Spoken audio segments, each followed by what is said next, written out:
हरे कृष्णा। सभी वैष्णव भक्तों के चरणों में दंडवत प्रणाम। कार्तिक मास महात्म्य कथा अध्याय 23।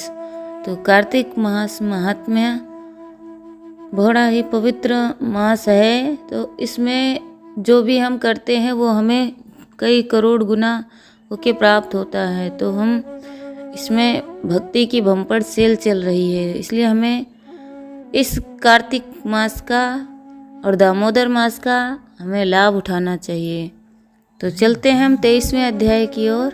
23वां अध्याय वर्णन आंवला तुलसी जान, पढ़ने सुनने से हो जाता है कल्याण। नारद जी बोले, हे राजन, यही कारण है कि कार्तिक मास के व्रत उद्यापन से में तुलसी की जड़ में भगवान विष्णु की पूजा की जाती है। तुलसी भगवान विष्णु को अधिक प्रीति प्रदान करने वाली मानी जाती है।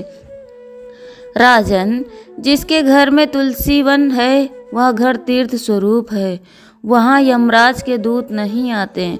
तुलसी का पौधा सदैव सभी पापों का नाश करने वाला तथा अभिष्ट कामनाओं को देने वाला है। जो भी श्रेष्ठ मनुष्य तुलसी का पौधा लगाते हैं वे यमराज को नहीं देखते। नर्मदा का दर्शन, गंगा का स्नान और तुलसी का वन संसर्ग, ये तीनों एक समान हो गए हैं। जो तुलसी की मंजरी से संयुक्त होकर प्राण त्याग करता है वह सैकड़ों पापों से युक्त हुई क्यों ना हो, वह यमराज उसकी ओर कभी नहीं देख सकते। तुलसी को छूने से कामिक, वाचिक, मानसिक आदि सभी पाप नष्ट हो जाते हैं। जो मनुष्य तुलसी दल से भगवान का पूजन करते हैं वह पुनः गर्भ में नहीं आते हैं, अर्थात जन्म मरण के चक्कर से छूट जाते हैं। तुलसी दल में पुष्कर आदि समस्त तीर्थ, गंगा आदि नदियाँ और विष्णु प्रभृति सभी देवता निवास करते हैं। हे राजन, जो मनुष्य तुलसी के काष्ठ का चंदन लगाते हैं उन्हें सहज ही मुक्ति प्राप्त हो जाती है और उनके द्वारा किए गए पाप उनके शरीर को छू भी नहीं पाते। जहाँ तुलसी के पौधे की छाया होती है वहीं पितरों की तृप्ति के लिए श्राद्ध करना चाहिए। जिसके मुख में, कान में और मस्तक पर तुलसी का पत्ता दिखाई देता है उसके ऊपर यमराज भी दृष्टि नहीं डाल सकते, फिर दूतों की तो बात ही क्या। जो प्रतिदिन आदर पूर्वक तुलसी की महिमा सुनता है वह सब पापों से मुक्त हो ब्रह्मलोक को जाता है। इसी प्रकार आंवले का महान वृक्ष सभी पापों को नाश करने वाला है। आंवले का वृक्ष भगवान विष्णु को प्रिय है। इसके स्मरण मात्र से ही मनुष्य को गोदान का फल प्राप्त होता है। जो मनुष्य कार्तिक में आंवले के वन में भी भगवान विष्णु की पूजा तथा आंवले की छाया में भोजन करता है उसके सभी पाप भी नष्ट हो जाते हैं। आंवले की छाया में मनुष्य जो भी पुण्य करता है वो कोटि गुना हो जाता है।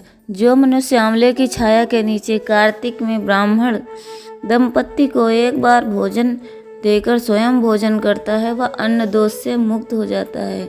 लक्ष्मी की प्राप्ति इच्छा रखने वाले मनुष्य को सदैव आंवले से स्नान करना चाहिए।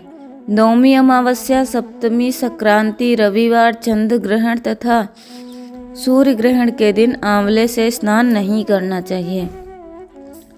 जो मनुष्य आंवले की छाया में बैठकर पिंडदान करता है उसके पितृ भगवान विष्णु के प्रसाद से मोक्ष को प्राप्त होते हैं। जो मनुष्य आंवले के फल और तुलसी दल को पानी में मिलाकर स्नान करता है उसे गंगा स्नान का फल मिलता है।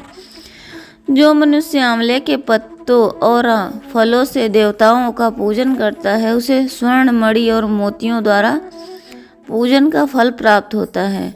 कार्तिक मास में जब सूर्य तुला राशि में होता है तब सभी तीर्थ, ऋषि, देवता और सभी यज्ञ आंवले के वृक्ष में अधिक वास करते हैं। जो मनुष्य द्वादशी तिथि को तुलसी दल और कार्तिक में आंवले की छाया में बैठकर भोजन करता है उसके 1 वर्ष तक अन्न संसर्ग से उत्पन्न हुए पापों का नाश हो जाता है। जो मनुष्य कार्तिक में आंवले की जड़ में विष्णु जी का पूजन करता है, उसे श्री विष्णु क्षेत्रों के पूजन का फल प्राप्त होता है। आंवला और तुलसी की महत्ता का वर्णन करने में ब्रह्मा जी और समर्थ नहीं, इसलिए धात्री और तुलसी जी की जन्म कथा सुनने से मनुष्य अपने मन सहित भक्ति को पाता है। हरे कृष्णा। मिलते हैं हम अपने से अगले अध्याय में। हरे कृष्णा।